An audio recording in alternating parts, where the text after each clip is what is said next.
The upper estimate is 100. আসসালামু আলাইকুম, আসিফ আকবর, স্বাগতম জানাচ্ছি এফবিএফ বাংলা টিভির আজকের খবরে। ধেয়ে আসছে ভয়ঙ্কর মহামারী এবং নিশ্চিত করলেন চাইনিজ বিজ্ঞানী।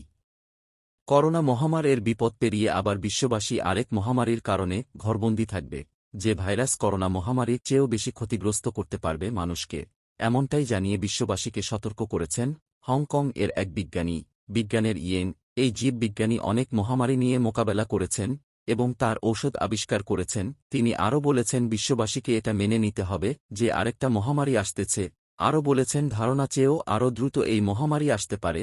বিজ্ঞানী ইয়ং বলেন, এবং তিনি শহরের সরকারি হাসপাতালে কাজ করতেছেন। তিনি আরও বলেছেন বিশ্ববাসীকে এটা মেনে নিতে হবে যে আরেকটা মহামারী আসতেছে।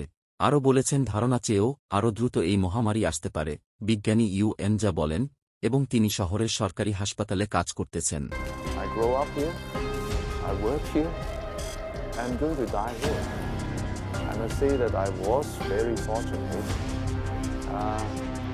to be born during the best time of Hong Kong, grow up and educated during that time, and work here at its best time.